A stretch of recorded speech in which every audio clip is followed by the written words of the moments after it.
Ahoy! Big day today. We have the full patch for SMITE Season 10, and we'll probably also have a New World patch later today, so looking forward to that. Before we look at the patch itself, which we'll do in moderate detail, I would say, I want to quickly point at this. Stu asked, if there were ever a SMITE 2, what would you want to see from it? What would your expectations be? Very, very interesting. I mean, the conversation about SMITE 2 has been around for years, but at being brought up by Stu in this way makes me think that there is a possibility we might actually see it at some point. Now, of course, this is a very early question here, so I'm not expecting this to be done next year or something, but it would be very interesting to see SMITE being ported to a newer engine and maybe get some tweaks on how it works in the process as well. So just throwing it out there as a little opener here. Very interesting. Also, very interesting bio on Stu. You don't have to confront me with my failures. I have not forgotten them. I wonder what happened there. But now let's get into the patch. So we're going to begin from the top. We're going to go through it, and I will kind of not fully skip, but kind of shortcut certain parts that I think are less important to discuss in detail, like for example bugs and so on. We'll focus on the meat of it. The first one obviously being the next guard to be released into SMITE, that is Surtr, the Fire Giant. Unsurprisingly, we have a warrior here. And we're gonna have, the first thing we have to talk about actually, not something in the kit, but the basic attacks. As far as I could tell, he has 3 cleaves, and then he has a heavy downswing afterwards that does more damage. The second cleave specifically does less damage, but it's quicker. So that's a very unique and interesting basic attack chain in itself already, just to start us out. Somewhat unique. And then the passive is Obsidian Flesh, my least favorite part of the kit. He loses fragments when he loses health, and he can pick up these fragments again to get a heal tick, which gives him 1% of health per second for 3 seconds, and for that duration he also gets extra protection, 10 plus 1 per level, with a health threshold of 15% for the fragments to break off, and enemies can destroy these. There's another mechanic that makes it a little bit less annoying, but generally I don't like pick things up from the ground mechanics. The first attack is basically Nasus from League of Legends. You get an Empower on your next basic attack. That gives it like a fire dot afterwards. You can see the damage value right here. And along with that, you get bonus damage. You get 30 plus 3 per stack magical damage. Keep in mind, Surtr is physical. This is the only magical damage source in his kit. That means it can't be upscaled in any way. It can only be affected by penetration that affects all kinds of magical defense. So if you have physical penetration, that will not affect it. So generally, it'll never be the full value. The max stacks here are 200 technically. Reaching that is obviously going to be extremely difficult because you only get a stack when you last hit someone with this ability, or a mob as well, obviously. So yeah, you could hypothetically reach like what, 630 magical damage here, but that would already be mitigated and you don't have pen. So whatever, you'd end up with probably, well, maybe 400 or something. At best, if you had full stacks, and yeah, that's just not really a given. But the ability also has a relatively short cooldown, 14 down to 10 seconds when maxed, so it's not super rare at the same time. Along with that, it spawns a little imp, and the imp attacks the enemy as well, has a 10-second lifetime, and will be used in other abilities. Namely, the second one, Giant's Grasp. You can pull something towards you, either an enemy mob, like a minion, or one of your imps, if it's there, or otherwise you'd pull a magma rock out of thin air. And you can throw that thing then, and it deals damage, so 90 to 300 plus 70% scaling, but it also has this AoE component, which, as far as I can tell, is only present on the minion and on throwing an imp, because in the shop, like the patch show, they showed him throwing the rock, and it didn't seem to have the same AoE around it. This comes with the stun here as well, 1.2 seconds. I'm not sure if that one's on the rock, but yeah, generally you want to throw something that's not a rock, I think, if you want to get the full benefit of this. Has a 13 seconds cooldown. The third ability is Ember Walk, which is basically a fire aura around him that increases his own movement speed per enemy hit with a maximum of 4 stacks, and also reduces the movement speed of enemies in this fire circle. This per enemy hit also includes Ember Walk itself, so it's very easy to get full stacks on this if there are multiple enemies around you, or it seems to even stack with every individual tick, as far as I can tell, from what it looked like at least. So yeah, it seems to be fairly easy to actually get full stacks on this. But it also only lasts for 4 seconds. So it's like a quick AoE burst type of thing that also can be used to clear. And yeah, in a certain area, I think it also deals... the outer ring here deals continuous bonus damage, which is like at a certain distance from where you basically want to keep enemies, I think. So this is interesting, but the most interesting part of his kit is most certainly the ultimate. So he starts spinning, slashing his sword into the air, going CC immune. I'm not actually sure if that part deals damage or he just spins randomly. I think it actually doesn't deal damage, at least not listed here. Then he goes into the air. He is CC immune and can kind of move around a fair bit. Not like Ratatoska distances or something, but he can move across the map to some degree. And then while he's in the air, meteors come crashing down, and if there are enemy guards nearby, then the meteors will target the guards as well. The meteors themselves don't deal that much damage, so you can see like 50 to 150 plus 15% physical scaling. And then Surtr can crash down, deal more damage with him crashing down, like 210 to 510, 60% scaling. And all the meteors that crashed on the ground, if they hit a target or not, doesn't matter, spawn imps that will then charge at the enemies as well, and obviously can be thrown too.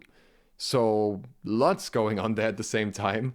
Very interesting ability. I really want to see what that means for his kit in general, because his base kit is very simple. He has got an empower of some sort, a basic attack steroid of some sort.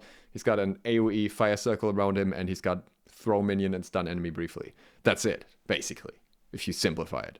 But the ultimate then is just everything at once. So we'll see if this ends up being balanced or not, but it's definitely an interesting combination. I like the overall design, and I'm not mad at all that he's got a bit of a simpler kit. I think it's very matching for the Fire Giant as well. So I'm happy with it, and I want to see how it goes. Okay, we got a bunch of skins. We're just gonna scroll through them. We got the Magic, the Gathering crossover skins here as well. And then we have the Denton Barco skin, which is cool. We have some new skins from the Battle Pass here. This is corrupted animals or something, I think it was. And then this one is cool, the Crimson Conqueror going new. I like that. And then there's the ranked reward here, Berserker Bow Ram. Looks more like Ola, to be honest. Here's the release schedule real quick. We can skip over that. We have the Magic the Gathering event. If you're interested in the details, read up on it. It's just an event. Like, I don't know. I'm kind of over events.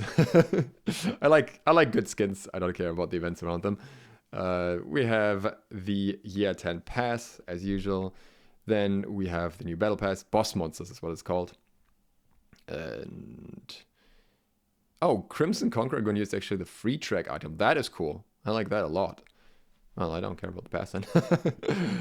And then we get to the actual, again, to the meat of it, which starts with the quality of life changes. So we have 2023 as Year 10, not Season 10. In the Year 10, there will be 4 separate seasons. That's why there's this new naming thing. Each season will launch with a major gameplay update and heavy changes to the Conquest map. So as far as I understand it, they're basically taking what they did in Season 9 to the next level and don't just do some changes every time, but just sweeping changes every time, so the map like feels fundamentally different, which is going to be very interesting because it's going to be a very quickly changing meta. Then we have the player progression here. A level cap has been lifted. You can now go up to 2,000, which if it scales up the same way as before, it's never going to be reached. So yeah, and if you reach it, then get help. Then we have some stuff here with the view points that get reset a little bit later in the year. So spend your points before that. And there will be a commendation skin, which is Shining Seas Charybdis. And some other stuff along with that. Bug fixes, I'm just going to skip that because we have enough more important stuff to talk about. We get to Year 10 Conquest. So what's funny is they talk a lot about the Year 10 Conquest map and they never show it. So I took a screenshot from the patch show. This is what the map actually looks like. So let's briefly look at this before we look at text only, because this makes it a little bit more understandable. So we have the speed buffs on both sides, up here, down here. You still have your Gold Fury Fire Giant. Pyromancer is still here.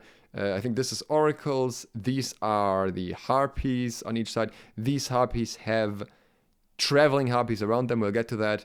You have the green buff now closer to mid lane, but the red buff is also still there. Purple buff is here on the side. Purple buff and attack speed buff now. Blue buff on this side. Now a mana buff. And this is now the cooldown buff, and it's contested. So you're not both getting that. But there are more buffs than meets the eye here. Well, we'll get to that. What you also can see here already is these interesting icons in front of the towers. That's also something we need to talk about. So, lots and lots and lots of stuff. They wanted to change everything, and they wanted to make it similar to the Season 2 map and to the beta map, which in my opinion, still the best map. I like the vibrant, lively maps. I like the lush jungle. Obviously, personal perspective, but I never liked the muddy gray maps and and soft colors. Okay, let's go. We have, well, a new fire giant basically, which can now be attacked from the back as well. So you can walk around it, and it has more health, and it takes less damage from crit attacks, so it's not as easily soloable for hunters. I like that. Pyromancer is mainly changed in what it does. It drops a reward called the Runic Bomb, which you can pick up, and it's an item that you get in your inventory. The Runic Bomb can be placed on the ground and then, kind of like a ward basically, then detonates very quickly and deals damage. To players, it deals 300 physical damage, or to gods, and it applies knockback, but to minions and structures, it deals 1000 true damage. And structures hit by it also are debuffed with 35% reduced attack speed for 10 seconds. So this is massive. Like, this is such an influential change. Like, you can definitely use this in early game, or like once you can get pyros and whatnot, but in earlier stages of the game to just pressure towers, and in later stages just for a full-on tower siege, or maybe even something else, like just using the knockback of it. So definitely very interesting mechanic. I like that a lot. What's removed is obelisks, naga camps, enhanced buffs, and trebuchets. A lot of the experimental stuff from Season 9, a lot of the stuff that I personally didn't like at all, that I didn't think added anything. The only thing that I kind of liked was enhanced buffs, but they're changing buffs so much that it kind of makes sense that enhanced buffs don't exist anymore. So yeah, good riddance. I don't mind those things being removed. I think mostly they added annoying mechanics and made jungling very frustrating. It's, yeah, a simple way to put it. So next we have the tower bastions. These are the little shields that you could see in front of the towers. They basically give them some bonus mitigation, 15% bonus mitigation, so 30% when both are alive, and they can be destroyed, and then they give you some gold, like 50 gold in return when they get destroyed. And they are relatively easy to kill from range, I think. In the jungle practice map, they're actually too far from the tower, like too close to the tower, too far away from the outer ring for you to hit it with melee attacks without getting hit in return, from what I can tell. With range attacks, that's not a problem. With range attacks, you can straight up attack it. I don't know if on the Conquest map that is different. Otherwise, it would be weird if like range attackers have like a huge advantage against these things, but we'll see about that. Then Totem of Ku will now simply be the totem. This has been remodeled and relocated to the outer side of Solo Lane, and while active, this objective now has an aura around it that grants God 10% increased damage dealt to minions and other gods. Very strong. The totem no longer applies an instant global stack of its buff to teammates when the totem is claimed. Instead, a single instant stack is applied to teammates near the totem the moment it's claimed, but the buff still remains under all allied towers and phoenixes for 60 seconds. If this is actually worded the way it's meant to be, and this buff here is what you get when you step under a tower, then this is massive. A 10% damage increase every time you walk under a tower as long as the buff effect is active. That's very scary. Especially if you're talking about mid laners that have red buff and maybe some other items that we'll talk about later that can increase your damage and stuff. So, yeah. Spicy. I think this might actually be one of the strongest underdog mechanics. I don't know if it's an underdog mechanic really, but like one of the biggest things that you won't necessarily immediately notice, or it won't immediately click because you might not run back to your tower for this buff, but you really should now. Then we have some changes to towers and phoenixes. They all have their health decreased, so sieging is a little bit easier, along with a siege bomb as well. And then we have the jungle. You've unleashed jungle camps now. To put it simple, this is very in detail, but you can just kite jungle camps around now. This should make jungling as a hunter in particular easier, but it also should make jungling easier in other ways, or interesting in other ways, because you can drag camps under towers, which will allow you to still get the kill, but will not give you the gold. So, or like give you the reduced gold. But that could mean if you're, for example, in middle lane and your jungler is just not coming for the red buff, and you want to do the red buff, but you don't want to take that much damage from it, and you don't really care that much about the extra gold in that moment, you just be like, okay, well then I just hide the red buff under my tower real quick because, well, it's right here. It's not that far. I can just drag it over there and I can just do that myself. Easy. Problem solved. So very interesting if that's intended, if that's how they want things to be done, and also very interesting what that could mean for the start of the game. Like if like you can have the mid laner pull the red buff over here right away, and maybe the jungler even pull the speed buff in here just to, I don't know if that saves time, but you get the idea. Very, very spicy. Not sure if that's good or bad, or we'll see. Then we have jungle buff time of forgiveness. Jungle buffs will linger on the ground way, way, way, way longer. So if you unleash them somewhere, the buff will drop there first. And then if it's not picked up in 30 seconds, it goes back to where the buff camp was, and it lasts there for 90 seconds. So if you're not picking a buff now, you're just intentionally not picking it up. Then there are stacking buffs. These cannot be unleashed, and they will stack with other jungle buffs. On the duo side, there is the Scorpion camp, and the Scorpion camp grants a gold, or a buff called gold buff. It grants a shield 50 equal to 50 health plus 20 per level, and grants both 5 protections plus 1 per level. 60 seconds duration. Really not sure if this is like more likely to be picked up by the support or just give the hunter some extra help. Yeah, but it very, very interesting one. The other one, the silver buff. Oh, maybe the gold buff was. Maybe that's where I thought the oracles were.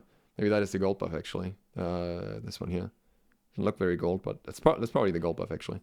And then the silver side, the silver buff, is 5% cooldown reduction plus 0.75% per level, also with a 60 seconds duration. And that should be the one that literally has a cooldown reduction logo.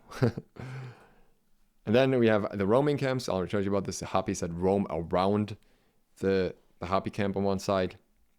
Or on both sides, actually, I think. Not quite sure, but yeah. So these are literally just extra farm. You have Cyclops Rogues. At the start of the match, a rogue stash will spawn near a random jungle camp. So you don't know where. Spawn locations are always symmetric for both teams.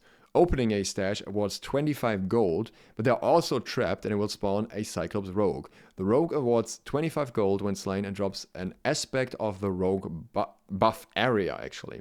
Aspect of the Rogue increased movement speed by 20% and lasts for 60 seconds. Refreshable buff for the team that opened the stash. Very, very interesting. Especially because it's refreshable in an area, so like it seems like anyone can walk in there and get that same movement speed buff. So when you find out where it is, you should basically be very aware that the enemy team on that side could also very easily get access to this 20% movement speed buff. Spicy. So that's all I say. I don't know how exactly this will go, but I think this will definitely shake up the stats and could also lead to some invades as well. And then after that, I think that is how it works. Every third set of stashes will also be trapped and spawn the Cyclops Rogue again, awarding 75 gold and still dropping the aspect of the Rogue buff area. And after all stashes have been opened, a new set will spawn after 3 minutes. So it's not like you will always have this extra buff. And it does not show on the minimap, but has a set of spawn locations that it has set spawn location that it rotates through. This is also present on a bunch of other maps, by the way. Mid-hubbies have been removed, and then, yeah, a camp of hubbies will spawn in the Oracles area. Oh, never mind. This is where the Oracles area is. Yeah, this is the Oracles. So this is actually the gold buff. Yep, okay. Checks out. Cool. And, yeah, so hubbies spawn there first, and then the Oracles spawn there after 10 minutes, I think. Yeah. Then changes to the buffs. The purple buff is now attack speed and basic attack damage, 10% and 12 basic attack damage, or 50 magical basic attack damage. Red buff is unchanged. The Dryads, the green buff is changed insofar that it grants 100 maximum health and mana and additional 30 for every 50 protection that you have, and also grants 10 HP 5 now. Makes it a little bit more valuable. Still in an awkward location because it's like a support buff, but it's not close to dual lane, so it kind of forces the support to rotate to middle to get this buff, or start around middle. We'll see. But yeah, fine in later stages of the game, obviously. At least they don't have to go like all the way down anymore. Then we have the speed buff. There are now 2 of them, Centaurs. And this buff does not stack with itself, but can be refreshed in duration, or can be split with other teammates. I don't think it's going to be split because everyone else already has another buff, unless you run the second one on support. And so this is no crowd control reduction anymore, but the base amount of movement speed provided is increased from 8 to 14%. And along with that, jungle minion kills and assists provide 2% extra movement speed, which can stack up to 3 times. So very interesting how that will be used. But again, this is just one of the movement speed buffs. The stronger one actually comes from the rogue. And then the blue buff no longer has cooldown reduction. It only provides 4 mana healed per second. To say 20 MP5, I don't know why it's worded so weirdly. And each time you hit an enemy guard with an ability, you regain 2% of your missing mana. Buff spawn timers are changed all across the board. Let's have a look at them. It's too much to summarize here, but everything is switched around. Player respawn timers are actually also changed. I think this means it's actually decreased the XP level respawn time multiplier. So you should respawn faster, I think. And the penalty before it's activated is reduced so that it should kick in earlier. So I don't know what that effectively means in most matches, but yeah, it'll feel different. Then we have ranked. We have hard reset of ranks. All ranked, full crossplay and leaderboards. And also if you do 75 ranked games, you immediately unlock Berserker Ram skin. Normal modes are non-timed again, whereas ranked modes remain timed, and instead will have multi-queue again. Very good, especially for SMITE's currently downward player population that will hopefully be recovered with Season 10. In Oceanic, we needed multi-queue for a very, very long time, so this is definitely going to help, in particular that region. Hopefully enough to get actually matches outside of Conquest going. But yeah, this is good. Then a new set of items that is introduced are shard relics. These are basically, well, filler relics until you can get a full secondary relic, but are actually pretty interesting, considering, I mean, we'll get to it. So, the first one is Horn Shard. Your non-ultimate ability cooldowns are reduced by 0.5 every second for the next 3 seconds, 120 seconds cooldown. Feels extremely niche. Like, that's what? 1.5 seconds cooldown reduction on your abilities? Maybe like Habwa or something. Maybe if you like have really short cooldowns from the get-go. I don't know. Not that many gods that could make very effective use of this one, I imagine. Some niche uses probably.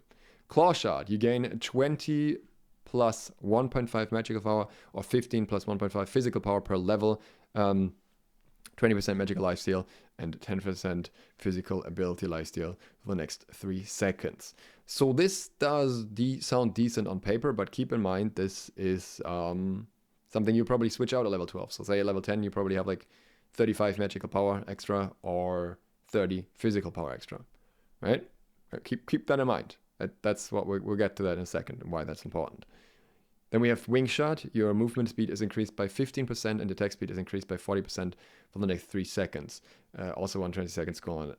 Feels like the movement speed part feels somewhat underwhelming, honestly. Feels like it's more so for the attack speed and will probably primarily be used by hunters because, I mean, I feel like most hunters are not even using their vision shots anyways. So, yeah. Those are the ones where it's like, yeah, okay.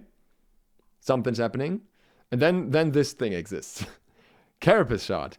Your next basic attack within 3 seconds deals 20 physical and magical protection from the next enemy guard hit. Both buff and debuff last for 3 seconds. That's big. I just want to emphasize again, like, this is not locked. This is not level locked or anything. This is just flat. And this is level dependent and starts off weaker. And again, you're probably going to switch it out at some point for another relic anyways. By the way, Vision Shard also exists just like before. Carapace Shard is what I'm definitely keeping an eye on though. Because this is really good insofar that it activates when you hit an enemy guard. So like you equip it basically like onto your next attack.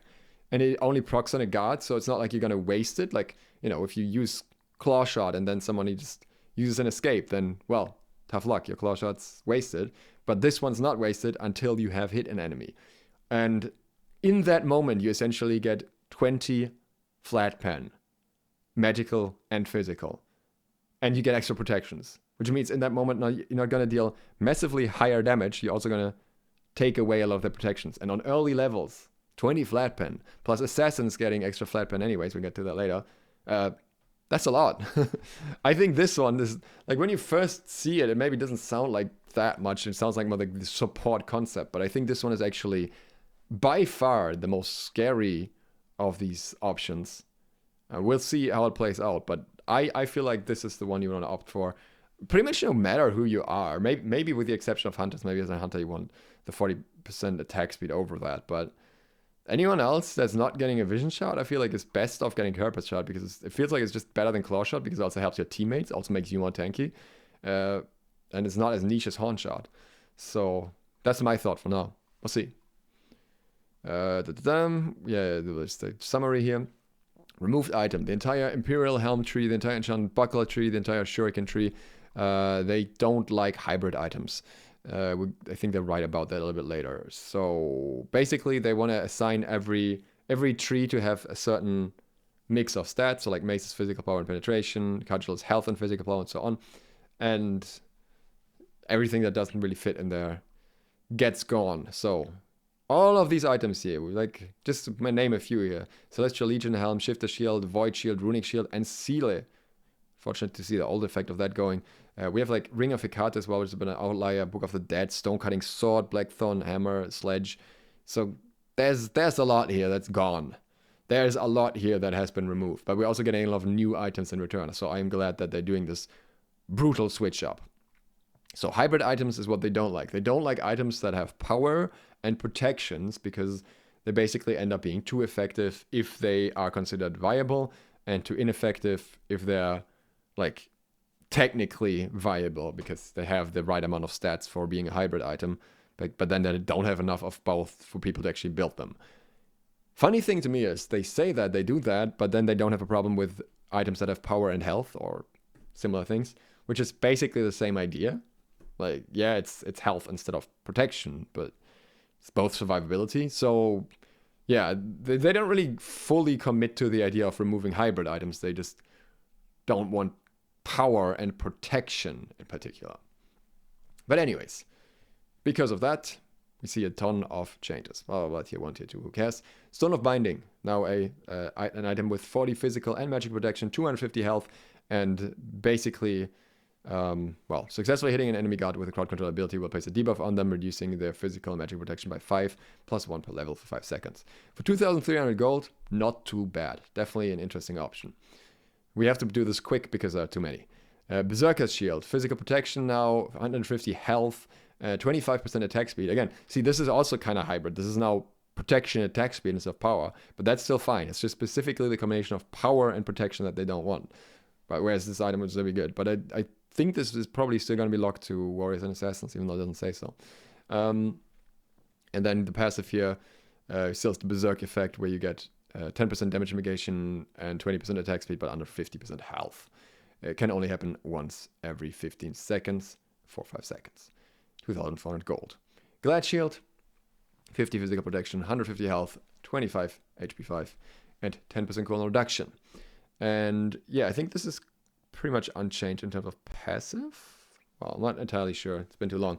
When damaging an enemy guard with an ability, you deal an additional 15 plus 35% of your protections from items' abilities. Can only trigger once per ability. Subsequent hits on the same target do half the bonus damage for the next 3 seconds. Frostbound Hammer is an AoE slow shockwave. So stats are 30 physical power, 350 health, 20 HP5 and 50 MP5, and the slow shockwave is 25% for 3 seconds, but then has a 10 seconds cooldown. But don't worry, there will be a direct counter to that as well, so it's not like... I mean, I don't even know if it's that overwhelming anyways, but it does sound kind of good, like, you know, just having a big AoE slow in the right moment. Runeforged Hammer, 35 physical power, 250 health, 15 HP5, 20 MP5. Your next successful hard CC on an enemy guard creates a runic symbol on the ground that lasts 5 seconds. Enemies in the symbol take 10% more damage. This can only occur once every 20 seconds. Don't know. Like, depends on how big the runic symbol area is, primarily, I suppose. Like, that will be my primary thought when it comes to the effectiveness of this. I do think it's cool because it's like, you know, it affects allies as well. But it is technically less than it was before, but before it also was only while they are affected by crowd control. And I think it's maybe also more generalized with being just successful hard CC. Before it had like certain conditions that it didn't affect certain things. Like I think if I recall correctly, knockback is classified as hard CC. I don't see why it wouldn't be. So this should now proc from like knockbacks as well and stuff, I think. And if it does, then it would get some more effectiveness in that way. So yeah, interesting effect, interesting mix. See how it goes. HP5 actually significantly reduced, was 10 more before that. And then Cat Shield is being reworked to Katekiro's Club, 2,500 gold, 30 physical power, 250 health, 20 MP5, and the unchanged passive of having a healing increase. Stat-wise, not the best, to be honest. Aura is obviously what you get it for, but like outside of that, pretty low considering what some other items offer for the same price range. Not impressed with it. Healing reduction items have been reworked. This is like some are really cool and some are just weird. Starting with a weird one, Divine Ruin. Now 2,550 gold. Enemies hit by your abilities have 40% reduced healing for 5 seconds. Your next successful damaging ability on an enemy triggers a chain lightning, damaging the target and up to 4 nearby enemies for 40 damage and 20% of your magical power. This can only occur once every 20 seconds. It's like, this feels like, yeah, we want to give it a passive, but we have no idea what, so we just give it a random passive that is completely unrelated to healing or anything of that sort. It's just have a chain lightning, you know, why not? And make it more expensive in return. So I think this actually makes Divine Ruin a little bit worse because you have to pay more for it, and most people probably not care about the chain lightning that much because most mages don't care that much about hitting multiple targets and more like killing one target with big damage. And with Brawler's Beatstick, well, that's not entirely true, but a lot of the mages. Brawler's Beatstick also gets a price increase from 2,350 gold to 2,600. Passive here. Enemies hit by your abilities also have 40% reduced healing, and along with that, getting a kill or assist on an enemy guard creates a field that provides allies with 10 power plus 2 per level. This effect can only occur once every 10 seconds. I don't like on-kill, on-assist conditions that much. I think this is like an added bonus, like whatever, but it makes Brawlers a lot more expensive as well. I don't really get the idea of this field here as well. Like, this is another one of those ground fields, but there's also no indication on how long this, like how big this field is. Well, it doesn't actually say how long this field is either. I'm assuming it's 5 seconds, and I don't know if this field like is just on the ground or if it moves with you or whatever. I have to test that in particular to see if it's any good for anything. If it's just on the ground in a small area, then I would feel like it's not particularly great, but we'll see. Toxic Blade, 2,200 to 2,400 gold, decreased attack speed from 30 to 15%, and decreased penetration from 15 to 10. However, enemies hit by your basic attacks have 15% reduced healing and 5% reduced attack speed, while you gain 5% increased attack speed, stacking up to 4 times and lasting 5 seconds. So you can still get 60% anti-heal with this, and you can get 20% attack speed while the enemy loses 20% attack speed, but the base attack speed in pen is lower. So effectively, Toxic Blade is getting a nerf, but it's somewhat offset by what it gets in return, I would say. So it's not like a heavy nerf, it's more like a minor nerf. And I would say because it's not as expensive as the other anti-heal option, that makes it a fair bit more appealing. Pestilence, we have 2,250 up to 2,400 gold now, and enemy guards within 55 units still have their healing reduced by 25%. However, enemies that successfully damage you have their healing reduced by an additional 5% for 3 seconds, and this can stack up to 6 times. So another 30% anti-heal, bringing you up to 55%, makes Pestilence very, very interesting. On the other hand, we also have the counterpart Contagion, which now costs 2,250 gold. Still has the same base aura of 25%. And then on top of that, when you're hit by a hard crowd control, the enemy receives an aura that deals 40 magical damage per second to them and other enemies within a 25 unit radius of 5 seconds. It's like, okay, that's cool. Like, it's a reverse mystical mail. It's a nice idea, but it's so short and like relatively low damage that I don't think you would care that much. When Pestilence is just straight up so much better anti-heal, and it only activates when you're hit by hard crowd control. Yeah, I think I'll invest my money into Pestilence instead if I'm actually looking for anti-heal. I think that's a lot more return on investment there. A bit unlucky. Additional items reworked. Winged Blade, new passive. When you're hit by a slow, you and nearby allies within 30 units become immune to slows and gain 20% increased movement speed for 4 seconds. This effect can only occur once every 30 seconds. That's your Frostbound Hammer counter. So, kind of works out. Gem of Isolation, passive. Enemies hit by your damaging abilities will move 30% slower. Why not just say will be slowed by 30%, but hey. For 2.5 seconds. This can only occur once every 10 seconds. So more slow than before. But with a 10-second cooldown. Very niche still, I don't really know. It's not many guards that would use this in this stats over other items, I think. Spectral Armor, new passive. Increased price from 2,100 to 2,300 as well. And you take 40% reduced bonus damage from physical critical strikes. All around buff right there. When you're hit by a critical strike, you and allies within 55 units take an additional 5% reduced bonus damage from physical critical strikes, stacking up to 4 times and lasting 8 seconds. Very interesting. If you can like effectively pull this off and actually soak up some crit shots, then that will greatly help your team as well, which is nice. This is something, you know, solo laners don't like helping their team, but if it benefits them as well, then they might pick it up. So you might just see a solo laner accidentally helping you with this. So I like that. Then we have stat reworked only items. Well, more or less, actually. I don't really know why Demon Blade falls under that, but well, Hidden Dagger is moved, or like Wind Demon is turned into Demon Blade, which has 25 physical power, 20% attack speed, 20% critical strike chance, and the passive is your critical hits provide you with 10% physical penetration and increase your attack speed by 10% for 4 seconds. Very solid stat mix overall, I would say, and then, you know, being in the other tree, I think this is something worth considering.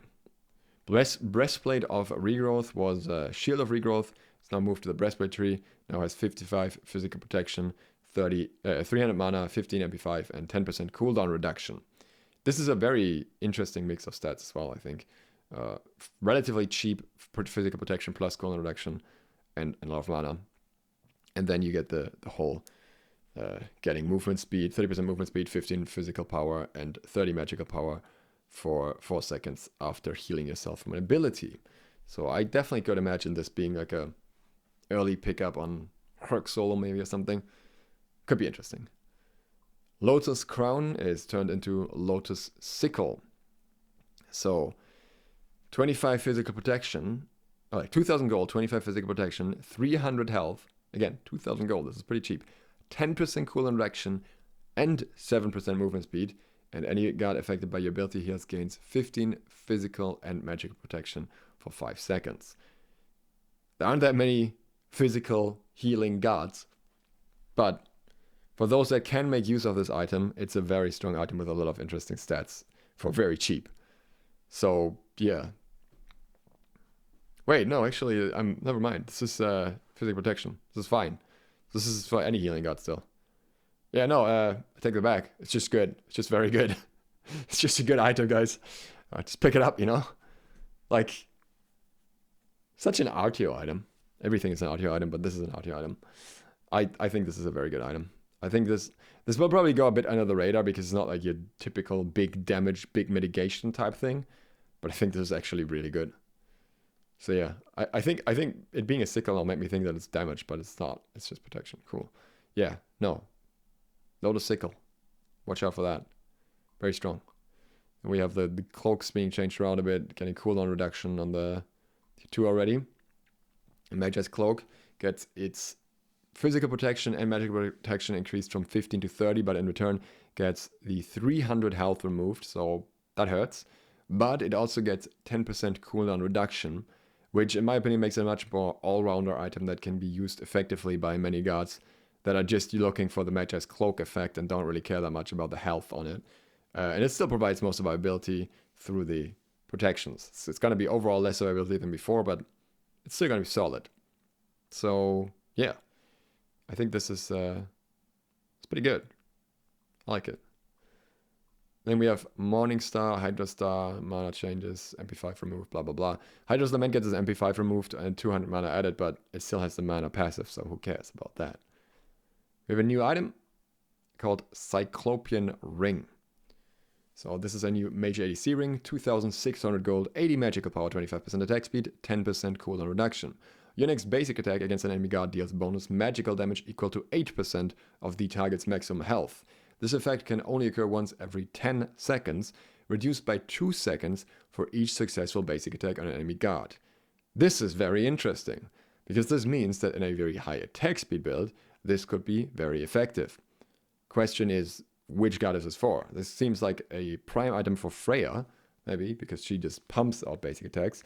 The other mage basic attackers are usually not quite as primed to go just pure attack speed. But any god that you can make a super heavy attack speed build work on that can make use of this could be very effective with this. Maybe the newer attack speed days have finally come, who knows. But yeah, I really like this idea at least, and I have a feeling this might be very busted on some characters. If you can just fire attack speed, basic attacks quick enough so that you get the effect often enough. Then we have Tablet of Destinies. So this one is a mess till you figure that one fully out. So it's 2,650 gold, 90 magical power, 150 health, 300 mana. Okay, so far so good. High power item, bit of health, whatever. Passive. Your next successful damaging ability on an enemy guard grants a stack of wisdom. For each stack of wisdom you have, your abilities deal 0.08% of your maximum mana as true damage to enemy guards. You may only gain 1 stack every 2 seconds and only gain stacks once per guard per ability hit, with a maximum of 50 stacks. Alright, so this is just weird. So this is, keep in mind, this is 0.08%. So this is actually 0.0008 multiplier on your mana. Because that's the first thing you need to figure out. So it's not actually, it's not that much if you only have 1 stack of it. I tested what would happen if you actually get this to full stacks. And with Book of Thoth as well as Soul Reaver, this thing deals around 100 true damage per 100 true damage per attack roughly, which is pretty significant at that point. If you're hitting a target with all of your abilities, that's 400 extra true damage against a squishy. That's a lot. The thing here, what I don't know is that they can only stack once per guard per ability hit. I don't know how this limiter works. I think this only means that if your ability has multiple hits or ticks, then it'll only stack on one of them, like on the initial hit of that. But like if you use the same ability after, like with a 2 seconds break on the same target multiple times, I'm pretty sure you can still get multiple stacks. So you can still fully stack this item just trading blows in lane. Obviously takes a while because it's 50 stacks, but it should work. So yeah, very interesting stacking item in that regard. Definitely not as easy or reliable to stack as other items. Takes you quite a while, I think, in many situations, unless you don't care about clearing it all, I suppose. Could be interesting for like mage ADCs as well and stuff that just use their abilities more to poke. But either way, the stacks don't disappear. Like even if you die, they don't disappear, or anything else that would affect them. And you stack while also using the effect. So if you hit an enemy, you deal the extra damage, but you're also getting a stack at the same time. This is like, the wording makes it sound a little bit confusing. So while like, you know, as long as you're hitting enemies, you're constantly stacking this, and you will also constantly get this bonus effect. I like this item, interesting. Basically shows how well you can poke in lane, how many stacks you can get. Then we have Bladed Boomerang.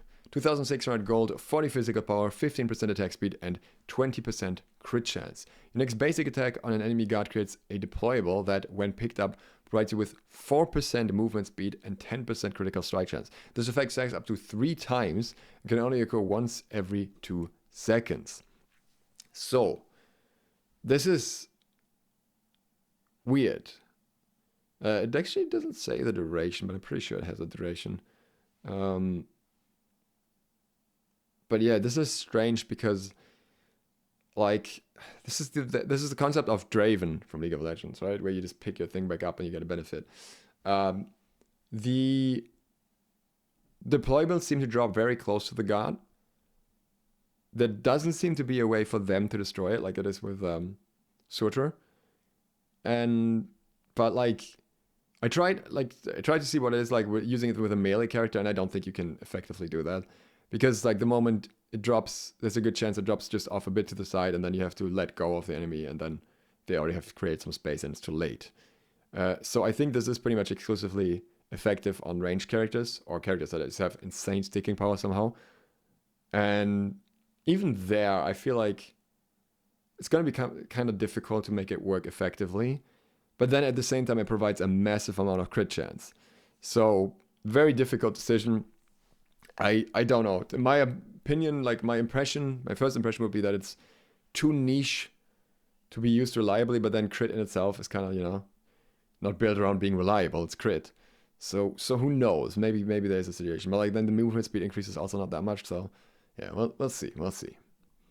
Maybe this is also fine when you're like already that fast that you can just run circles around enemies, like Bakasura or something. Who knows? Next item, Shadow Drinker. Now this is one that some people really hate. 2,300 gold, 50 physical power, 10 physical penetration, and 7% movement speed. So already the base stats of this item for the price are very, very good. To emphasize this, right? And this is just the first part. Killing an enemy guard drains their shadow, causing you to enter stealth and gain 30% movement speed for 3 seconds. Taking damage firing an ability or firing a basic attack breaks the stealth. So obviously this screams Loki in the first moment, but then Loki is actually already a character that typically has multiple escapes to get out. Like he doesn't even necessarily rely on Shadow Drinker that much. I think this is more interesting for assassins that are still like a high mobility and bursty, that may not have the same capabilities to just go invis the moment they kill someone and are like more like likely to die in that moment. So think, for example, Naja, right? Naja has pretty good potential to kill enemies in his ult, but then get caught on the way out, like, you know, depending on how things go. And I think this is going to be extremely interesting for a lot of situations. And I always felt that assassins in Smite were not really assassin-ish enough. It was too easy and too effective to build them as bruisers most of the time, which is basically what I often ended up doing. There were outliers to that. There were pro players that were going full damage, but more often than not, even on the highest level of play, you would like have at least one defensive item in there somewhere. If it's just a Magi's or something, but like some degree of defensive item. And I think an item like Shadow Drinker would enable more assassins to just full commit to the damage, bringing the pain all the way, burst and either kill or die. Because, you know, the risk would pay off much more. So I really like this. Very curious how much this will be used effectively. I think this is going to be staple for a lot of assassins, especially because you have movement speed as well. Like it's just too nice not to. Then we have Dawnbringer. 2,600 gold, 40 physical power, 300 health, 20% CCR. When your ultimate has finished casting, your protections and movement speed are increased by 5% for each enemy guard within 55 units for the next 6 seconds. This effect can only occur once every 30 seconds. Now, the interesting thing about this is, say there are 5 guards around you, it's like a 25% increase. The protections of this, wait, I think this is the one. I'm pretty sure the protections of this can overcap. Yeah, I tested that, yeah. So you can effectively end up with a ridiculous amount of protections when using your ultimate, when using this particular item. Now, fortunately, Artio can't build this. But then there's other guards that can ult often enough. Like, I don't know. I feel like anyone with a short cooldown on their ultimate, a physical guard with a short cooldown on their ultimate, could make very good use of this. It's somewhat concerning. I don't know. I don't think there are any limitations for who can pick this up as well. Obviously, it only works if you're already building, like, works effectively if you're already building some protection. So it's not like you're not gonna run this on Ullr, but well, maybe you are, but probably not. But generally speaking, like any tankier character that actually builds into some protections and then gets this nice bump every time they ult, I think that's pretty scary. And then we have Absolution. 60 magical protection, 250 health, not bad stats for 2,250 gold, and 10% CCR. When your ultimate ability has finished casting, you pulse out a cleansing aura within 50 units, providing all allies with CC immunity for 0.6 seconds. This effect can only occur once every 40 seconds. So a very quick cleanse the moment you use your ult. I think this is, like, this relies a lot on how effectively you can hold onto your ult to use it for a cleanse. Basically, the less your ult is worth, the better this would be, which is kind of funny. Like, I don't know, like, I feel like this is something that maybe is very effective on competitive levels of play. But like for example, on Artio, you probably burn this effect way too often in situations where it's not really, like, needed to be used. Whereas otherwise you'd be like, wow, like, you know, Artio can use your ult often, this is just a 40 seconds cooldown. But then you just get a very brief cleanse, and if in that very moment no one is CC'd, then yeah, you wasted it. But yeah, I feel like most support ults have such a heavy impact on the fight that you kind of want to use the ult for something else and not to just cleanse an ally when they could have just used beats. So it's difficult, especially because you don't know if they're going to use beats as well, right? Like, you could end up cleansing them, and then if they still had beats, then they just waste their beats in the same moment. So yeah, very, very difficult to make this snap decision. It also takes very good awareness. So I think, yeah, maybe on very high levels of play with sufficient communication, this will be effective, but that's probably like about it. We have Abyssal Stone, 2,350 gold, 40 physical magic protection, 300 health. Successful ability is successful ability damage to an enemy guard specifically applies a debuff that afflicts them with 20% negative CDR for 4 seconds. This can only occur once every 6 seconds. This is weird. I'm assuming this will affect both abilities that you use in that time as well as abilities that are already on cooldown.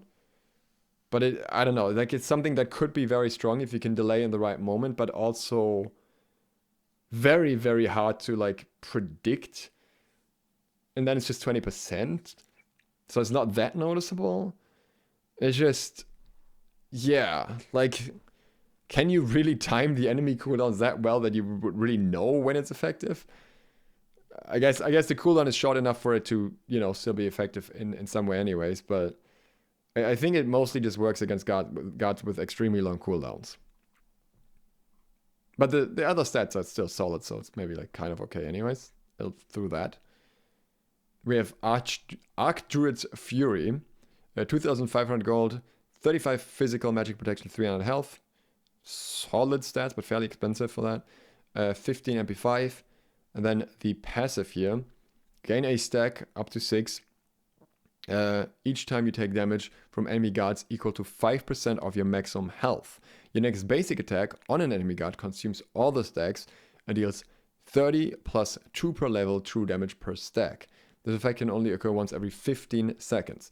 So you would have to lose 30% of your health to get the full stacks, in which case, if that was happening at level 20, you would have, what is that, 40 damage from your levels plus 30 base damage. So you'd have 70 damage, and then that is 6 stacks. So you'd have 420 damage. Is that on purpose? Is that on purpose? This is a highest thing to do 420 damage things. But yeah, 420 true damage. Not bad. Honestly, not bad. Honestly, kind of scary. Like, this is still a good, like, stat items, like, overall. Like, these stats are okay. They're not terrible. And then you just get a lot of extra damage. I think I don't hate this. Like, it would be a shocker, right? Like, you suddenly get slapped by a support for near 500 damage. Yeah, I could get down with that.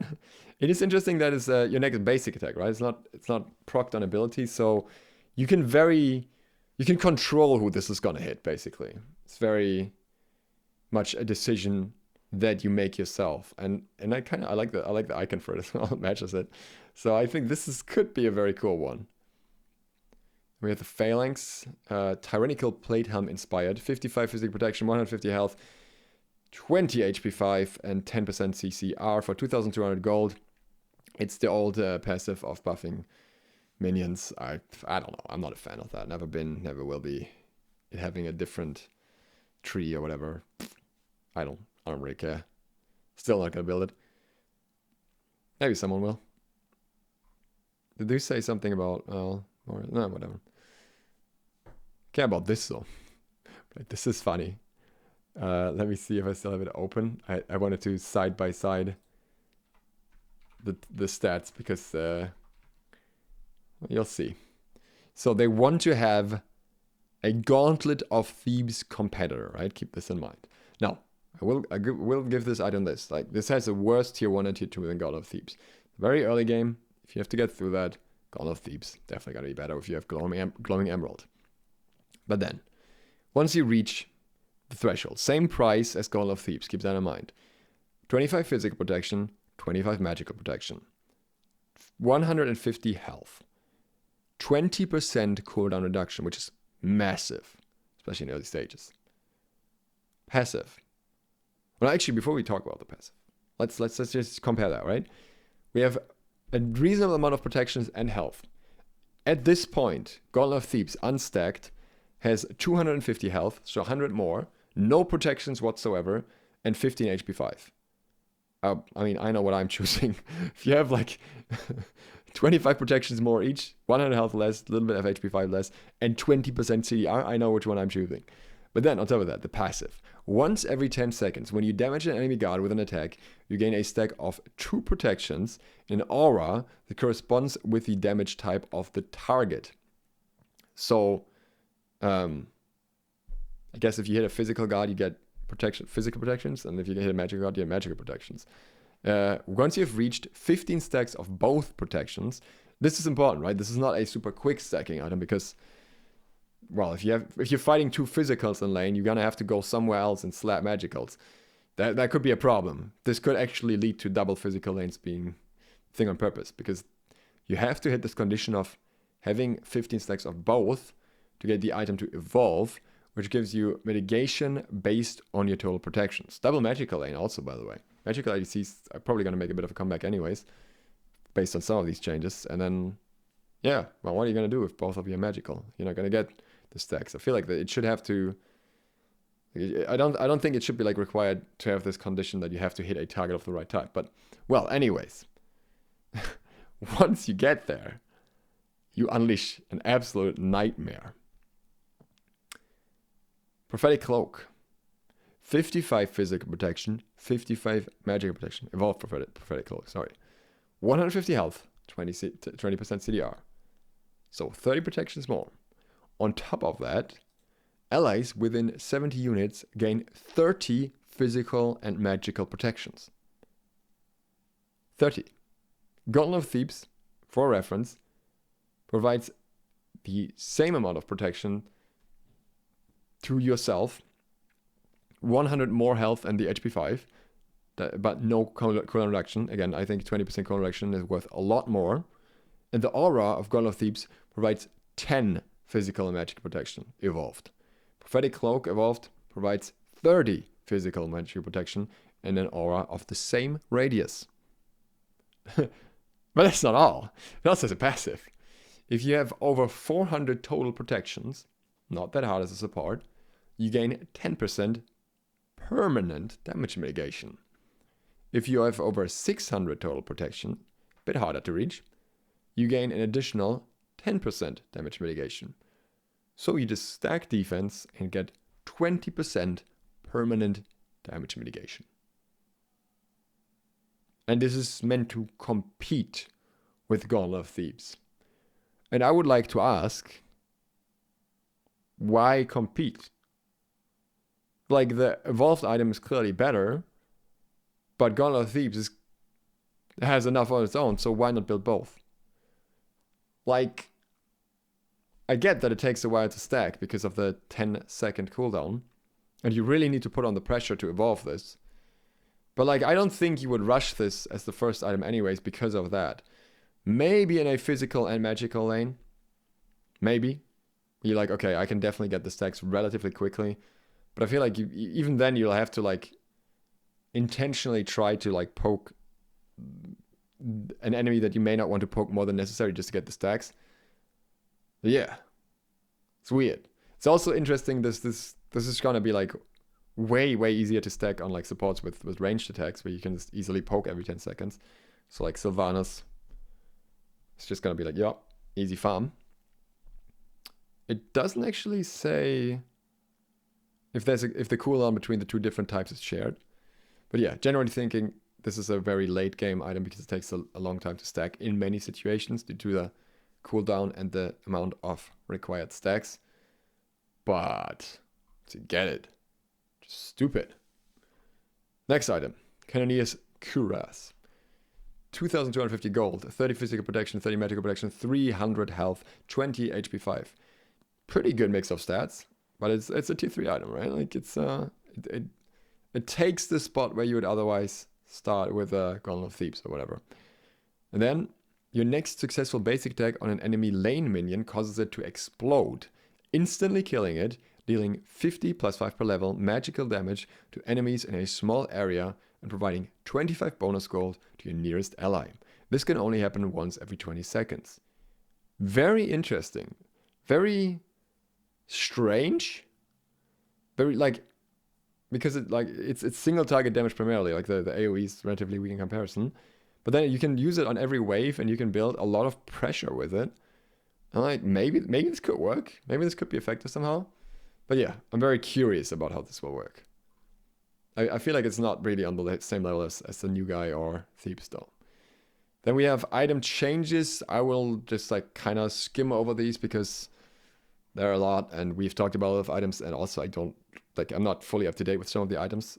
So yeah, we have the magical power scaling per stack on Archmage gems, Archmage gem being increased from 1 to 1.5, so 20 to 30% max stacks. Gem of Focus gets the movement speed increased from 3 to 5% of a stack, and the damage increased from 3 to 5% per stack, but no longer provides mitigation. So no longer a fun tier mod item. Bluestone Pendant now has, like, basically the damage values are changed for both Bluestone Pendant and Bluestone Brooch, but the effect no longer stacks and only refreshes now, and the subsequent hits deal half the bonus damage. So I think this is the case for all of the Bluestone ones. If you want the details, then just pause here. But yeah, it's fundamentally the same change for all 3 of them. I don't think the other parts of the patch are changed here, not quite sure. But yeah, Warding Sigil, you have like the dampening effect, but now you also heal. You get like 1% of your max health when you get hit by an ability. And this also happens on Sigil of the Old Guard, which they want to make more viable. But it's funny because I'm pretty sure Sigil of the Old Guard is going to be more viable this patch anyways because of the other mitigation items, meaning you just get a ridiculous amount of mitigation, which should give this item a lot of inherent value either way. So you gain 5% damage mitigation whenever you're hit by an ability. You gain a stack of Rebuke, providing additional 4% damage mitigation for 8 seconds and healing for 3% of your maximum health. Yeah, once per cast, and stack up to 3 times. And Sundering Axe increased base current health steal from 2% to 4% on passive. Axe of Animosity. Lesson learned here, solo laners don't play for others, they play for themselves. Hero's Axe is no longer, instead this is Axe of Animosity now, so that's switched. Decreased the physical protection from 45 to 35 and magic protections too. Now has the passive previously found on Animosity, start upgrade, decreasing the damage from 3% to 2.5%. So the passive is your basic attacks now deal bonus damage equal to 2.5% of your maximum health as magical damage to enemies and structures. Interesting, like opens up less memey and more like, I guess, somewhat serious pathways into Axe of Animosity. Maybe like Cyrus or something. Rather than the old version of Animosity. And on the flip side, Hero's Axe goes where it always belonged, to the supports. Heroism is the new upgrade instead of Animosity, and now has the passive when an ally guard within 55 units of you is hit by a hard crowd control effect, gives them a shield equal to 15% of your maximum health. This effect can only occur once every 8 seconds. I like this switch because, I mean, I know that the idea of Animosity was give supports a more aggressive option as well, but I think overall this just gives it more combined effectiveness. In case of Axe of Animosity, there's actually a bit of a nerf because it scales off your maximum health, and Animosity used to provide health, whereas Axe of Animosity provides protection. So you're getting a little bit less extra, and the scaling is also decreased. But I think it's fine because it actually has a more legit path now that solo laners might be more likely to take. Well, they used to for a while anyways when Benevolence was jank, but yeah, you get the idea. War Flag, to make it short, now gives 8 bonus gold on assists, so it's just like the other support status, it actually gives you gold as well, and everything else is kind of the same. And then War Banner gives you 6 gold per 5 seconds if you have the lowest gold on your team. However, the so this is gold-wise, there's no downside here anymore, but the rest of the passive is still like the movement speed and attack speed to allies when an enemy dies nearby, which is still like such a conditional weird thing for like fire giant finds or something like that. It's effective for like Phoenix sieges where minions can spawn, but then you have to wait for the minion wave, blah, blah, blah. So I'm still not a fan of it, but no, it has more reason to be considered. By the way, funny here, I think the contrast between the icon of Erendite looking this clean and Arcee looking solid 10 years old at this point. It's pretty funny. Erendite physical power scaling increased from 40 to 50% on the bonus dodge on the passive. Arcee gets a bit of an overhaul. Doubled physical power to 50, slightly more lifesteal, 5% more lifesteal, 5% less attack speed, removed 15 physical penetration, and increased the threshold from 35% to 50%. So more of a hunter item now, minus the pen. Yeah, it's an interesting shift. I think this might be appealing for some. Atalanta's bow gets a shift too, 100 gold cheaper, 10 more physical power, 5% more attack speed, no longer has physical lifesteal or critical strike chance, but has 10% penetration. Could definitely be interesting for some builds. Passive is fairly conditional at this point, so yeah, let's not talk about that too much. Bloodforge, slight cost reduction here by 150 gold, and the movement speed is increased from 5 to 7%. It just wasn't picked that much, so I guess it makes sense. It may synergize well with the new item that gives you stealth and movement speed. You could just go super aggressive with that and Bloodforge. So that's something I'm definitely looking forward to seeing how that works out. Some people might not be. The Crusher Shift goes up to 2,700 gold. Number 2 more is Bane. Physical power is increased from 40 to 55. The attack speed is increased from 10 to 15%.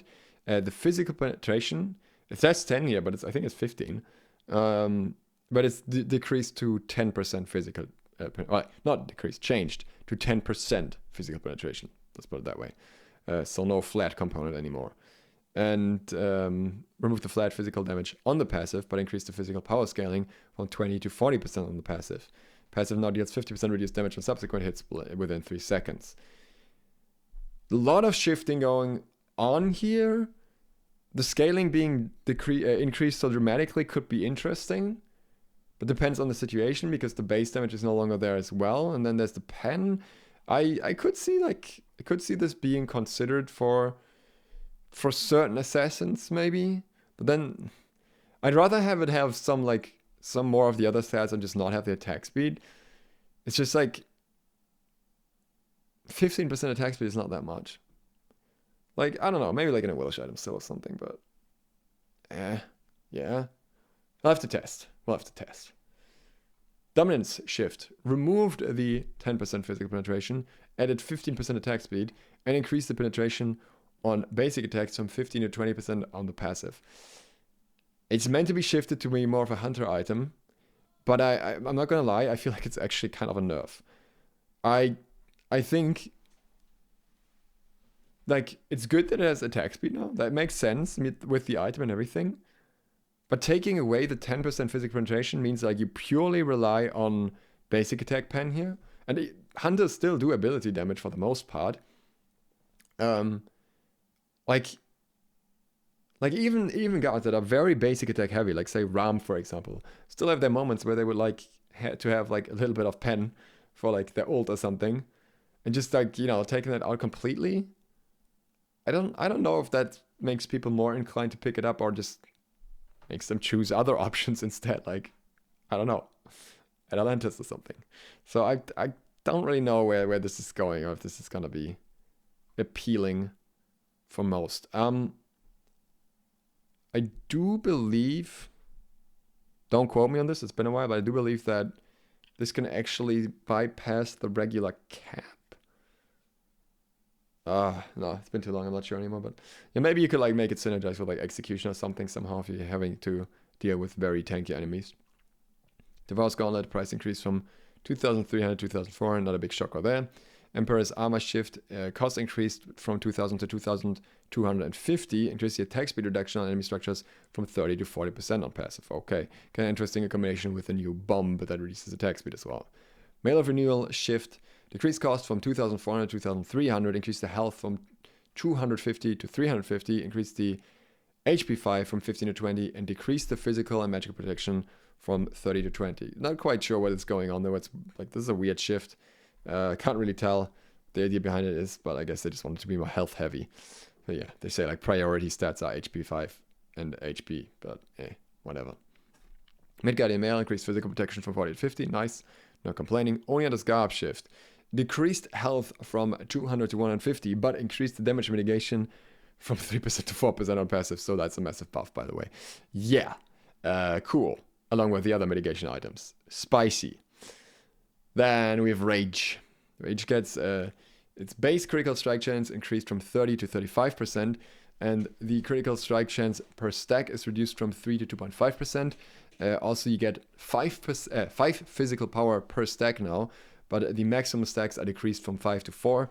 So now in total, Rage will have 55 power instead of 35, and the overall crit chance will remain unchanged at 45 at max stacks, 45%, but more of it is front-loaded. So this is generally just a buff. Makes Rage, in my opinion, fairly appealing, more appealing than the new weird crit drop item, because, you know, less stacks for full stacks, more effectiveness without stacks, and getting extra power when you stack. Pretty nice, especially considering it's stacking on assists too. So yeah, unless you're completely behind, I think you can make use of this. Roll after Hoodie buff, decreased cost from 3,000 to 2,850. Silver Range Bow Shift, increased physical power from 20 to 35, decreased penetration from 20 to 10%. That hits this item hard. It was apparently too much of a pen option for them.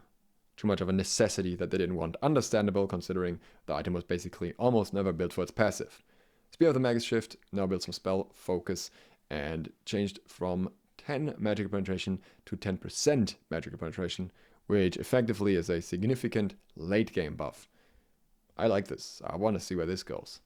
I never liked Magus being strong in the early game because it was always a bit bloated, but it's a strong late game. I don't hate it.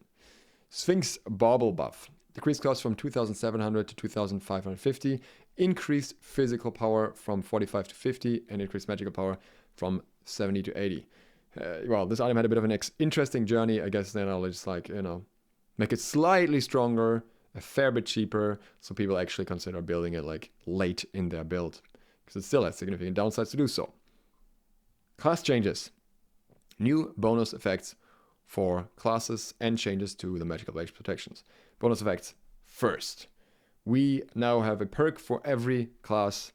So beginning with warriors, we gain bonus CDR, like you get 5% at the start of the game, which also explains why the CDR effect from blue buff is removed, right? Part of that is now on this little fella here, and part of it is literally on a warrior, which kind of gives them a bit of an advantage in lane compared to putting a guardian there as well, by the way.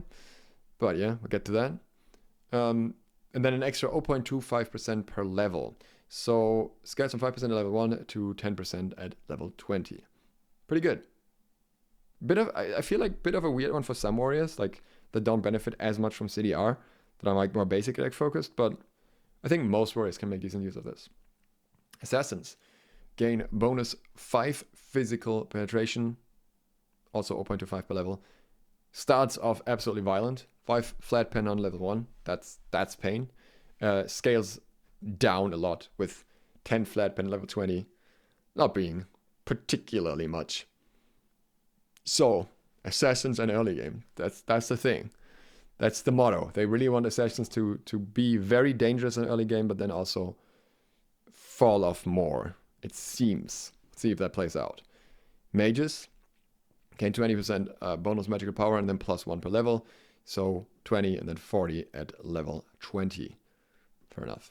Not much to say about that. Guardians gain bonus 10% CCR, then plus 0.5% per level. So 10% CCR to start out with, and 20% level 20. This is huge question mark. I'd have to check the cap on CCR. I always thought that CCR had a 40% cap as well. Maybe it doesn't.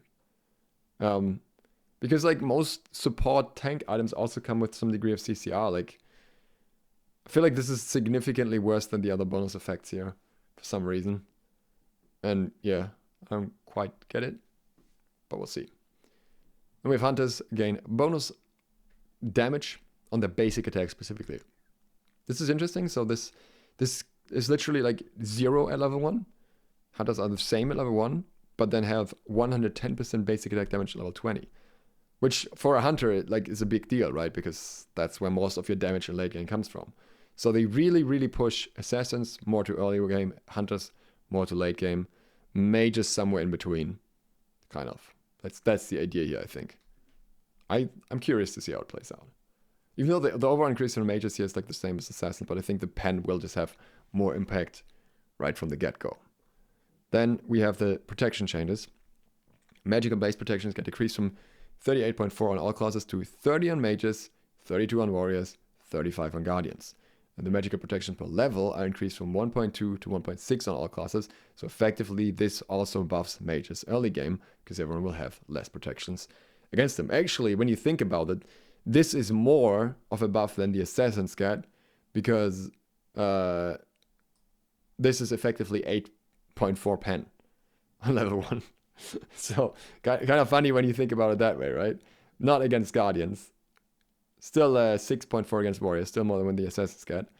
But then the assassins like will outscale it quicker, basically. But yeah, kind of funny in terms of how that shifted. Basic attack power decreased basic attack power by 5 on all hunters. Percentage goes up late game, base value goes down early game. That's an early game there again. Again, they want to have hunters very strictly towards late game. Guard balance changes. After her prevalence in the SPL, this one is not a shocker. Ishtar gets a nerf. It's actually funny, or worth pointing out. Ishtar is now, after her first nerf that she got, actually performing statistically very even, sometimes below 50, sometimes above 50% win rate in ranked, with the exception of Grandmasters, where she is popping off.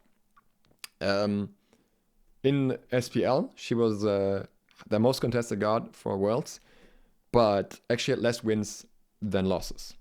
But that said, she was still the most contested guard, so obviously she's going to get nerfs. In this case, this is a nerf to Strike Shot, decreasing the bonus damage from 14 to 10 on level 1, still scales up to 30. And Blades of Retribution increased the damage reduction of subsequent sword hits from 30% to 40% per sword with a max reduction of 80%. Now, keep in mind that this is still Ishtar far above where she started. The Strike Shot damage was actually lower on the first patch. She used to have 8 on that value, that's now 10. So it's still higher than that. And up like Blades of Retribution wasn't touched before, I think. But Rolling Thunder, which got the biggest nerf that you could possibly think of, is completely untouched still. The longer iframes on Jolt are still there. So overall, she still has a lot more going for her than she did when she first came out. Even though it may just feel like she's just getting nerfs now because she's getting 2 nerfs in a row. So I would not be surprised if we're seeing some more nerfs that bring her a little bit more between her release date and her now state. We'll see. The other changes here I don't really have much to say about for the most part, except for the ones where they really significantly change something. So with Lancelot, Piercing Thrust, decreased physical power scaling from 65% to 60% per hit, so 10% in total. Grand Jaws decreased base damage from 260 to 500 to 230 to 470.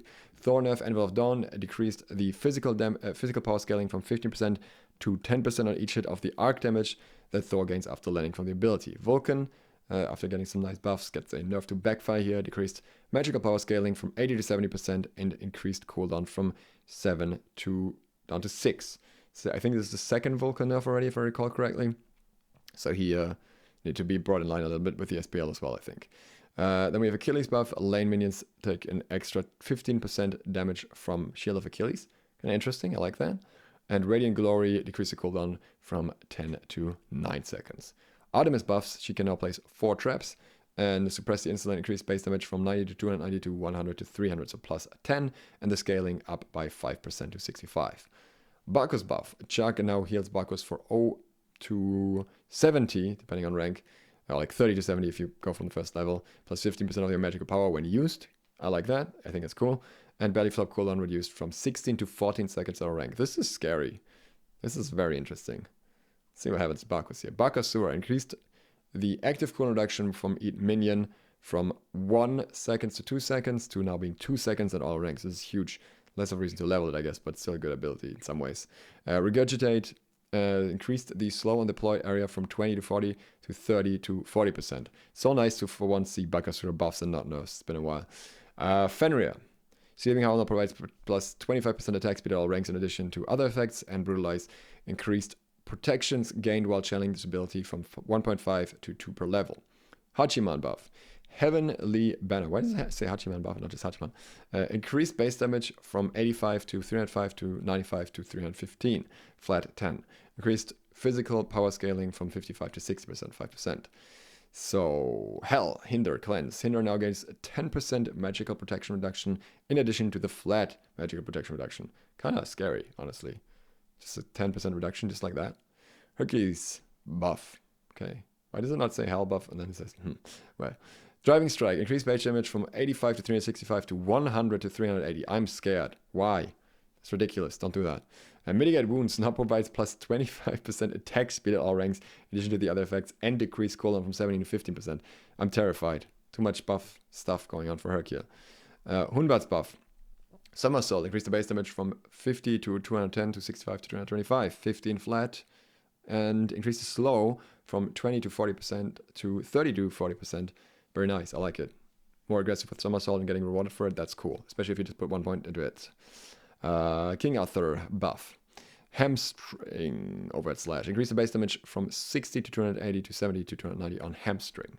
Not an overt slash apparently. I don't know. Battle Stomp uppercut. Increase the base damage from 40 to 140 and to 55 to 155 on Battle Stomp. And Twin Cleave Blade Stomp increase the protection reduction from 7% to 10% on Twin Cleave. Total debuff increased from 14 to 20% at max stacks. That's kind of scary as well. So yeah, big King Arthur buffs. For the guy that always statistically underperforms but then can't be buffed too much because of poor players. Kuzenbo buff. Not complaining. I think Kuzenbo is getting all the love this patch, indirectly and directly. In a Kappa, increased the slow from 20% to 20 up to 30%. Decreased the cooldown from 16 to 14 seconds. Kumbhakana buff, passive, sleepy, decreased the cooldown from 180 to 120 seconds. Well overdue in my opinion. Groggy Strike, this ability now cripples in addition to the root for the same duration. Morgan Le Fay buff, Shroud of Wildfire, increased magical power scaling on the initial hit from 30 to 40%. Consuming power increased magical power scaling on the damage dealt per mark consumed from 5% to 8%. Nike, Valiant Leap, increased the base damage from 65 to 265 to 80 to 280. Sentinel of Zeus decreased the cooldown from 100 seconds to 90 seconds. All-around buff, very interesting. Touch of Fate increased all-around critical strike damage from a 1.3 to a 1.5 damage multiplier, along with spectral armor no longer affecting his crits. And then there's another, the new item and everything. I am kind of wondering, like, do they just want all-around to be, like, really, really, really strong? Because that's the impression I'm getting, especially, like, if you get caught in that slow field and then you get, like, wailed on by his basic attacks, that hurts when you get the 8% health damage thing all the time. Like, I don't know. Kind of scared. Circuit buff, Cobra's Kiss increased madness duration from 1 to 1.4 to 1.4 at all ranks. I like that, just more muscle memory consistency. Ambush, decreased cooldown from 18 to 16 seconds. I don't like that. Don't make Circuit too mobile. That's always very annoying. Skadi buff, Calder, decreased the time it takes for Calder to regenerate health from 1 HP every 5 seconds to 1 HP every 4 seconds. Piercing Cold, decreased the cooldown from 14 to 12 seconds. Winter's Grasp added damage on initial hit of 45 to 205 plus 25% on both Skadi and Calder's snowstorms. Decreased tick damage from 10 to 50 plus 7.5% to 5 to 25 plus 5%. I don't really like that. I don't really like that the initial thing deals more damage, to be honest. Because it also means there's an overall damage increase slightly, but it's more so that I don't think she needs more burst. I think Skadi already has enough burst anyways, so yeah, no, not a fan. Sobek buff. Sickening Strike increased the base damage from 80 to 220 to 90 to 230, 10 flat. Lurking in the Water increased the slow from 25% to 30 to up to 40%. That's pretty big. And increased the protections from 15 to 20%. That's also pretty big. Yeah, I think that is very potent. A bit more late game capabilities there for Sobek. Varman buff. Colossal Fury. The healing over time has been removed from this ability, meaning anti-heal effects will also not work against it, like that would proc. You see where I'm going with this? But added 30% physical lifesteal while Varman is Colossal. So this is definitely going to be less healing in general, I would say, because lifestealing is just not as effective when you're not heavily building into damage, which it usually doesn't. But it is an interesting path to take. Again, because he doesn't have direct healing, he's not affected by any debuff that would proc if you heal yourself, which is beneficial for him in other ways. So, increased the shield from 1% of max health per 0.2 seconds to 2% of max health per every 0.2 seconds. So, he's just a shieldy boy instead of a healy boy now. I'm very curious to see how this will feel. I don't hate this. I think this could be an interesting development. Maybe mitigation Varman with a big shield is going to be a thing now. We'll find out, but I like this. Especially with the new item as well, with was it a mace or something that also increases your protections and everything when you ult. Finished casting, I think that also counts, like with Varman ult, like when you use it. Could be cool. Let's find out. Shibalanka buff. Darkest of Night's ability also provides Shibalanka with 20 to 60% attack speed while the effect is active. NPC changes. Blah, blah, blah, blah. If you want to see any of them, pause. It's a lot. And we have the new voice actors. So, before I let you go, I'll just put this back up. bit of a talk on my part. Right, so like I made a SMITE video the other day, and I was talking about me like not really being back, and whatever that means. And I wanted to explain myself a little bit. So I dipped from SMITE last year slowly, but very purposefully, I would say, when the New World update came out, which I at the time, first of all, enjoyed much more, and I even at this point I still enjoy making New World content a lot, and I don't see that changing anytime in the near future. And at the same time, I didn't want to make a full quitting Smite video, as one does, because I felt that there is a chance for Smite to just go ham with season 10 and just recover in many ways and be interesting for me again. And then I'd be like, yeah, I cut myself off from Smite just to come back like a few months later. Like, what's the point? And I see the potential in this season for sure. I think they did a lot of the things that I was hoping for, where they just aggressively changed the meta, aggressively changed the items, aggressively changed the map, and they give us quality of life features such as Multiqueue.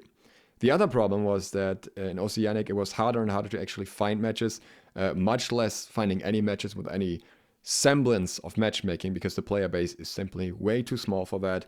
So yeah, the few matches that you would find after sitting in queue for a very long time were usually very unbalanced. Either it was usually over very quickly, either because your side wins too quickly or because the other side wins too quickly. Made it incredibly difficult to test things, to have fun with the game and everything that comes with that. I am hopeful that the new season can change this. Towards the end, like after I stopped playing, it actually got to the point where they needed to, in the Oceanic Discord, they needed to ping people to even queue casual Conquest to even get a match for that. So it was basically impossible to play the game because Conquest was the only mode that was still popping at all. So I'm hoping that will change with the season. I'm hoping that there will be options to play Smite again in OCE. I'm hoping that Multiqueue will help with that, even though I think most people will be mostly interested in the new Conquest map. And if that is the case, then I at least have the option to play the game. I will see if I like it. I will see how much I play it, and I will also clearly see how much it's feasible for me to make Smite content in the first place, because it's also a financial decision at the end of the day. And if no one's watching the Smite videos, then I can't really invest much time into making Smite videos because I can't get food on my table. So yeah, it's a lot of decisions going into that, a lot of things that I kind of need to consider here and there. And there are some other reasons outside of that. Like, I've been in the Smite scene for 10 years, and when you've been in the scene for very, very long, you see a lot of things and you know a lot of things that other newer people may maybe not see or know. And at some point, I feel like, especially with the Smite scene, that means you effectively have to turn a blind eye onto a lot of things, or end up being hated by everyone if you speak out about a lot of it, which I don't enjoy. I don't enjoy either of those options. So if I was to make a bit of a return to Smite, again, it would never be like a full committal to only Smite or something, then I would not go as deeply into the community side of things. Like, most of these things that I'm talking about don't affect like my YouTube content so much. It's more like what's happening on other platforms. So I would, just not get very involved for the most part. Maybe post a few jokes here and there, and that's about it. I would not have a very serious approach to Smite in general. I think I would just have fun with it, or theorycraft. That's it. So yeah, that's my outlook right now, and I'll see how it goes. I'll see if I enjoy it. I see if the new season is playable on OCE. If that is the case, you'll see Smite videos pop up here and there, between New World videos or other games. And if not, then I might just vanish again until maybe Smite 2 is there. I don't know. There's no point in like trying to predict the future, so I can't tell at this point what will happen. I'll always have at least an eye on Smite, even if I end up not liking the season. I will be like kind of following along. I'm not uninstalling PTR, so I will keep my options open to check it out whenever I feel like it. And yeah, we'll just see what happens over the next days. For now, I will definitely cover the next update, which is a New World update in a couple of hours. So yeah, that's probably exciting stuff there. But at the same time, I also gotta say, New World is in a bit of a not so much going on phase at the moment. So it's fine for me to like dip my toes into other games in between. And we'll see how it goes. Either way, for now, thanks to my patrons for supporting this video. And thank you for watching. Geeksloth out.